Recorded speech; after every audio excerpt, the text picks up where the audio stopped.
الحمد لله رب العالمين الرحمن الرحيم مالك يوم الدين والصلاة والسلام على أشرف المرسلين والعاقبة للمتقين ولا عدوان إلا على الظالمين. أعوذ بالله من الشيطان الرجيم. ولنبلونكم بشيء من الخوف والجوع ونقص من الأموال والأنفس والثمرات وبشر الصابرين الذين إذا أصابتهم مصيبة قالوا إنا لله وإنا إليه راجعون أولئك عليهم صلوات من ربهم ورحمة وأولئك هم المهتدون. Les louanges, toutes les louanges sont à Allah, clément, miséricordieux, plein de majesté et de munificence. J'atteste qu'il n'y a de Dieu qu'Allah, un sans associé. Et j'atteste que notre bien-aimé Al-Habib al-Mustafa Muhammad sallallahu alayhi wa sallam est son serviteur et son messager, le meilleur des messagers, venu avec le meilleur des messages pour la meilleure des communautés. Que la paix et les bénédictions d'Allah soient sur toi, ya Rasulallah, sur ta famille, sur tes compagnons. Paix et salut de tous les instants jusqu'au jour de la résurrection. Que la paix et les bénédictions d'Allah soient sur Noé, qu'elles soient sur Abraham, qu'elles soient sur Moïse, qu'elles soient sur Jésus, qu'elles se répandent, ya Allah, sur tous les prophètes et messagers qui se sont succédés à travers les âges, ya Rabbal Alamin. Que la paix, la grâce, les bénédictions, la miséricorde, ainsi que l'assistance et la protection d'Allah soient sur nous, qu'elle soit sur cette assemblée, sur celles et ceux qui y sont, qu'elle soit sur nos familles respectives, qu'elle soit sur le Niger, ses dirigeants et son peuple, qu'elle se répande sur toute la Ummah, au-delà sur l'univers tout entier, sur l'humanité tout entière.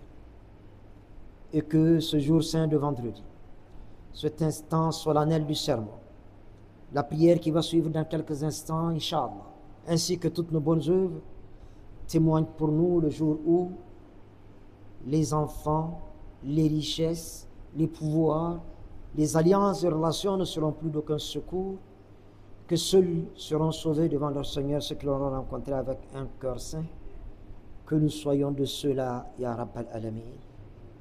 Le sermon porté à votre méditation, la mienne la première aujourd'hui, est intitulé « Catastrophe naturelle entre appel et leçon ». Nous avons commencé ce sermon par un verset du Coran, chapitre 2, Surat al-Baqarah, pas seulement un, versets 155 à 157. La traduction de ces versets est à peu près la suivante.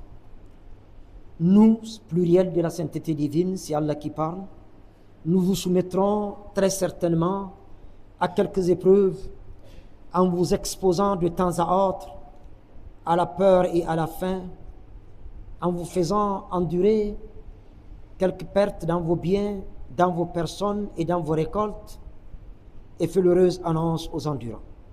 Ceux qui, lorsqu'ils sont frappés d'un malheur, disent « Inna lillahi wa inna ilayhi raji'un » certes, nous sommes à Allah et c'est à lui que nous retournerons.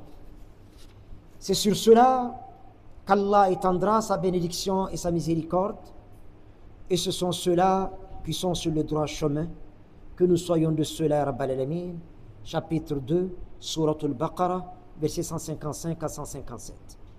Serviteurs du très miséricordieux, craignons notre Seigneur comme il le mérite, et prenons le soin de tirer des leçons des catastrophes naturelles qui se passent ici et ailleurs, car en tout, il y a très certainement des signes, des ayats pour des gens doués d'intelligence.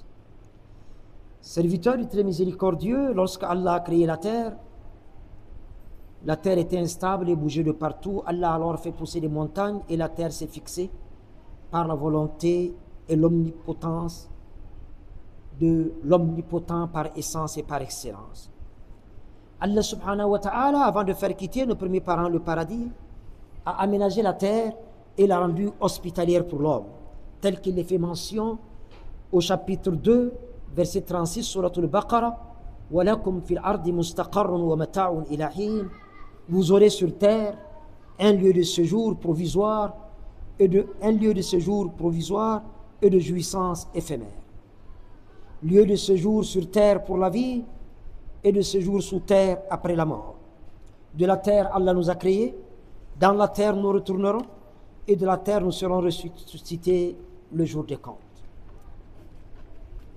Serviteurs du très miséricordieux, chers frères sur l'islam, il arrive cependant que la terre qui a pour vocation de nous servir de lieu d'hébergement, de lieu de culture, de lieu de vie pour nous, pour la faune et pour la flore, se déchaîne et se transforme en lieu de chaos, de désolation, de mort, de destruction pour tout ou presque ce qui se trouve à sa surface à certains endroits du globe. Si pour certaines parties du globe, justement, ce sont des inondations, pour d'autres, ce sont des incendies incontrôlables et des tremblements de terre, pour certaines autres, ce sont les deux ou les trois en même temps. Serviteur du très glorieux, il est dit qu'il n'y a pas meilleur instrument pour mesurer l'avenir que le passé. Nous avons encore en mémoire qu'au nord de la Syrie et au sud de la Turquie, la terre a tremblé le 6 février 2023 à une grande échelle. Le nombre de morts dépasse les 50 000 dans les deux pays. Hommes, enfants, femmes, vieillards, jeunes, le tremblement de terre n'a pratiquement rien épargné dans son champ d'action. Les buildings s'affaissaient comme broyés par une main invisible. Les camions et les véhicules, peu importe leur envergure, étaient manipulés comme des boîtes d'allumettes. Plus de 7 millions d'enfants impactés dans les deux pays selon l'UNICEF. 5 millions de Syriens se sont retrouvés en situation de vulnérabilité.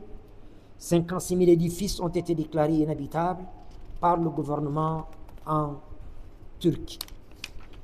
Serviteurs du très glorieux, du très miséricordieux, chers frères sur l'islam, la terre a également tremblé la même année, vendredi, la nuit du vendredi 8 au samedi 9 septembre 2023, cette fois-ci au Maroc, occasionnant 5 500 blessés, 2 901 morts au moment où nous avions recensé et fait ce sermon il y a 2 ans de cela.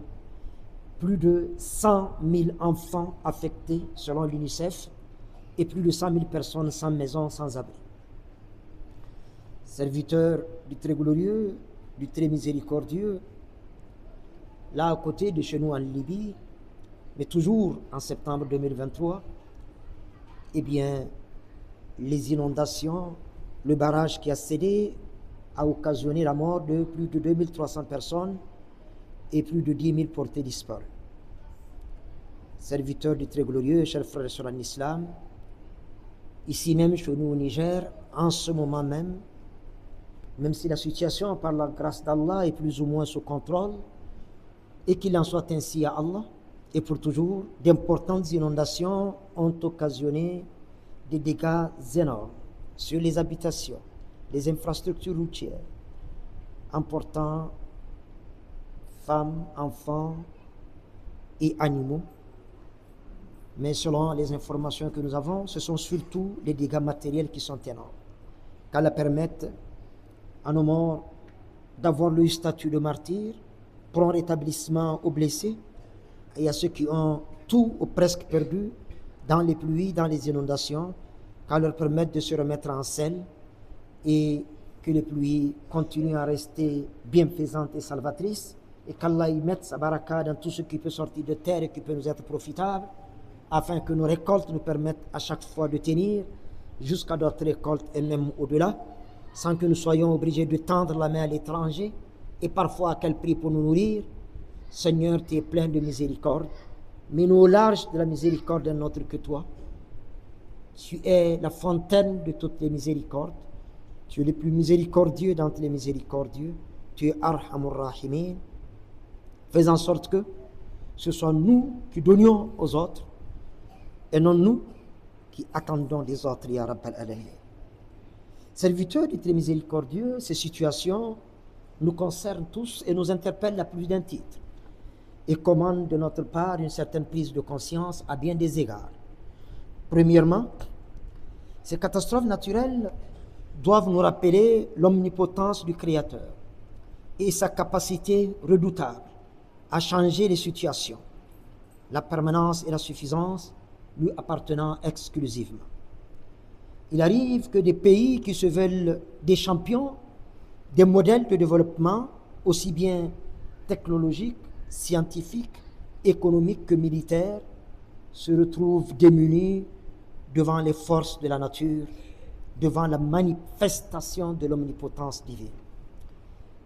Les histoires que nous entendons, voyons et lisons ici et là, à la télé, dans les journaux, comme sur les réseaux sociaux, pour ceux qui les consultent, rapportent des situations chargées de leçons pour les doués d'intelligence que nous sommes, tels que nous a qualifiés le Coran.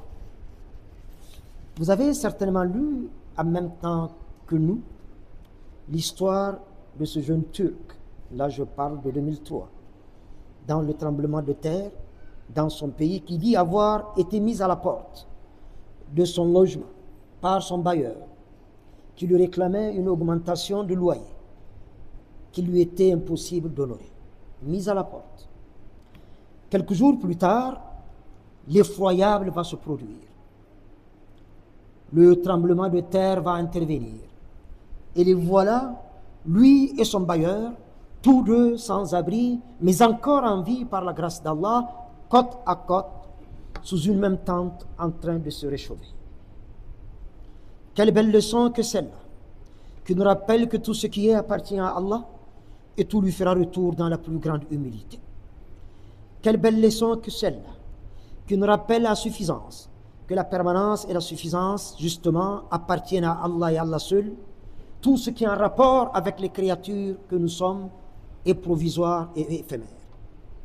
Serviteur du très miséricordieux, ici même, chez nous au Niger, j'ai entendu il y a quelques années un déplacé à la télé, le cœur rongé par l'amertume, confié qu'il avait, à une époque encore récente, une trentaine de personnes à sa charge.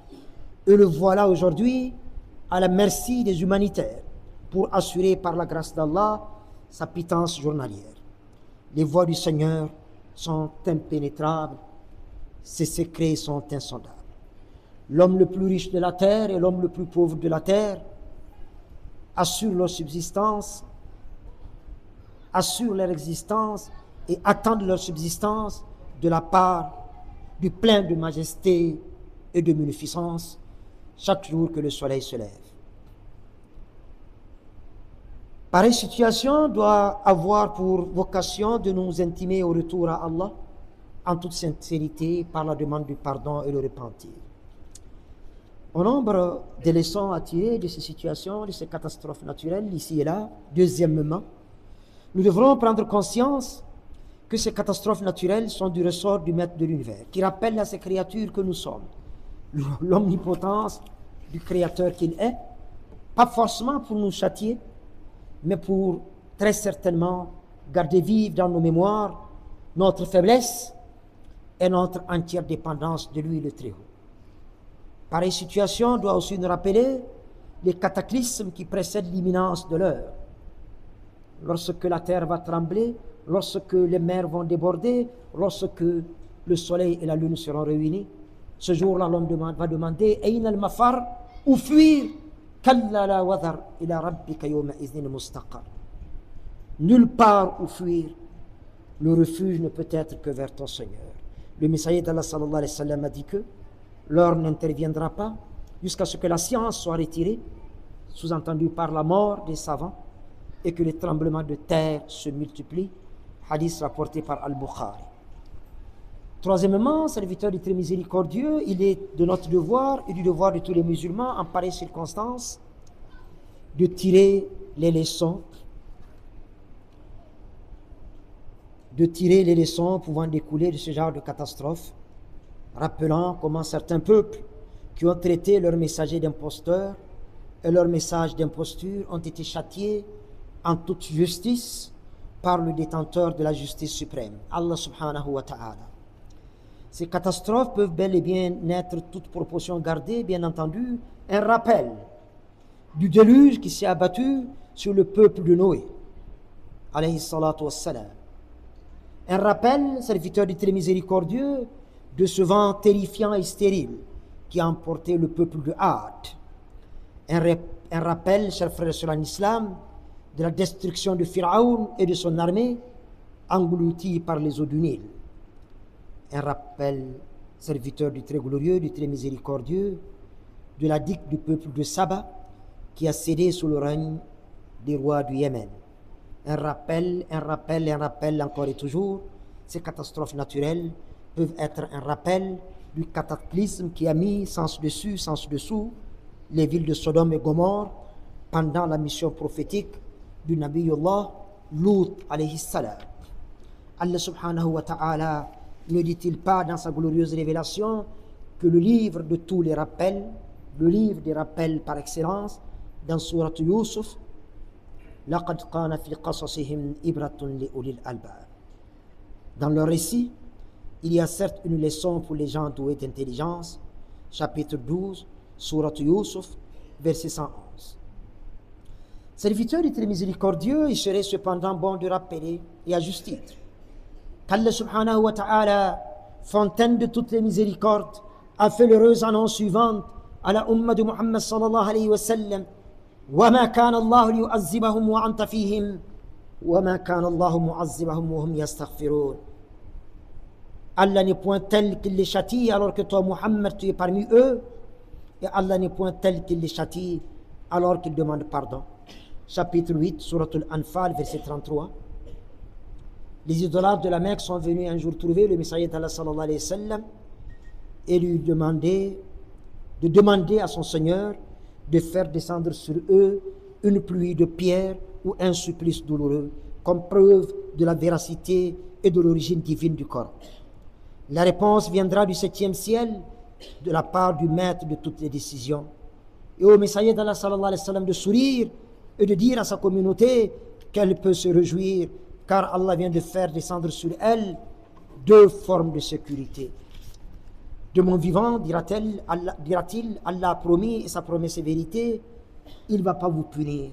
Et après ma mort, je laisse al-istighfar, ou la demande du pardon, et le repentir parmi vous, jusqu'au jour de la résurrection. Gardons nos langues humides et nos cœurs vivants, et bien irrigués par la demande du pardon, par toutes circonstances. Quatrièmement, l'obligation et le devoir de solidarité envers nos frères et sœurs dans la détresse. Une joie partagée, dit-on, vaut une double joie, et une peine partagée vaut une demi-peine. Le Messager d'Allah sallallahu alayhi wa sallam a très tôt exhorté les membres de sa communauté à s'entraider, à se soutenir, en faisant l'heureuse annonce selon laquelle que le meilleur des croyants est celui qui est au service des autres, ou celui qui est le plus utile aux autres, que la meilleure des œuvres est celle qui consiste à provoquer la joie dans les cœurs des autres. Il a comparé sa umma, sallallahu alayhi wa sallam, dans la solidarité, l'entraide et la compassion entre ses membres, à un seul corps qui, lorsqu'un doigt est malade, c'est tout le reste du corps qui participe par la fièvre, la fatigue et le manque de sommeil. Serviteur du très miséricordieux, en prenant notre lit le soir, bien au chaud sous nos couvertures, ou en regardant notre feuilleton préféré à la télé, bien calé dans notre salon, entouré de nos enfants, avons-nous seulement le temps, un temps soit peu, d'avoir une pensée pour ces personnes qui ont, pour certaines d'entre elles, tout perdu? Et avons-nous une pensée pour ces femmes, pour ces bébés en pleurs, dans la cour d'une école, ou carrément à la Belle Étoile, quelque part? Ces situations doivent nous interpeller et nous empêcher de dormir. Quoi de plus insupportable, même si tout ce qui vient de Dieu est supportable, que de perdre de vue, dans des circonstances telles que celle-là, un être qui nous est cher, et de n'avoir jamais la certitude s'il fait encore du monde des vivants et continuer à garder espoir, ou s'il faut accepter de faire son deuil, car rappeler à Allah dès les premières heures de l'hécatombe. Serviteur du très glorieux, du très miséricordieux, chers frères et sœurs en islam, sachant partager, sachant donner, même si physiquement nous ne pouvons pas être aux côtés de nos frères et sœurs dans la détresse, accompagnons-les par les dons, accompagnons-les par les prières, par les invocations, tant il est vrai qu'il n'y a de frontières ni pour les cœurs, ni pour les âmes, ni pour les prières. Serviteur du très glorieux, du très miséricordieux, j'aimerais, en terminant ce sermon, rappeler que, à côté des catastrophes naturelles, il y a celles encore plus graves et plus complexes parfois provoquées par les hommes. Il peut s'agir des incendies qui ravagent tout sur leur passage à cause d'un pyromane mal intentionné, de l'insouciance d'un fumeur ou de la négligence d'un campeur. Serviteurs du très miséricordieux, chers frères sur l'islam, au nombre des catastrophes provoquées par les hommes, la plus dangereuse, la plus perfide et la plus barbare, et sans nul doute la guerre que se livrent les hommes entre eux ou par pays interposés. La Première Guerre mondiale a occasionné, pour mémoire, près de 10 millions de morts et de disparus, et plus de 21 millions de blessés et de mutilés. Pour ce qui est de la Seconde Guerre mondiale, les estimations des historiens varient entre 60 et 70 millions de morts, dont 44 à 50 millions de civils, pour vous dire que ce ne sont pas forcément ceux qui sont sur le champ de bataille qui meurent de la guerre. La guerre Iran-Irak a fait 800 000 morts. Et là, à côté chez nous au Soudan, le conflit soudanais, parfois surnommé guerre des généraux, est un conflit qui a débuté en plein mois de Ramadan, la dernière décade du mois béni de Ramadan. Et on parle aujourd'hui de plus de 10 000 morts et de 4 millions de déplacés et de réfugiés. Le commentaire, l'hécatombe qui se déroule en ce moment à Gaza, en Palestine, où les hommes, les femmes, les enfants, les bébés,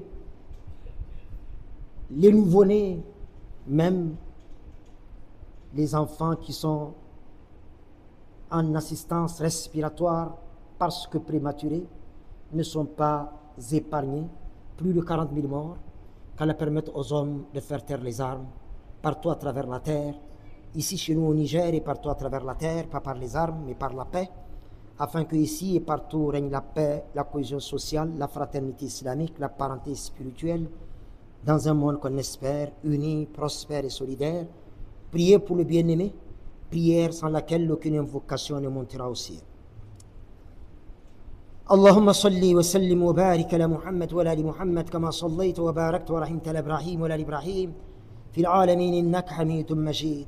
اللهم آمنا في اوطاننا ول امورنا خيارنا ولا تول امورنا شرارنا وارفع مكتك وغضبك عنا ولا تسلط علينا بذنوبنا من لا يخافك فينا ولا يرحمنا برحمتك يا ارحم الراحمين. اللهم انصر اخواننا في فلسطين، خذ بأيديهم في فلسطين، كن لهم في فلسطين يا عزيز يا جبار يا ذو القوة المتين. اللهم أعز الإسلام والمسلمين وذل الشرك والمشركين، دمر أعداء الدين، واجعل يا ربنا اللهم هذا البلد آمنا مطمئنا رخاء وسائر بلاد المسلمين وسائر بلدان العالم يا رب العالمين.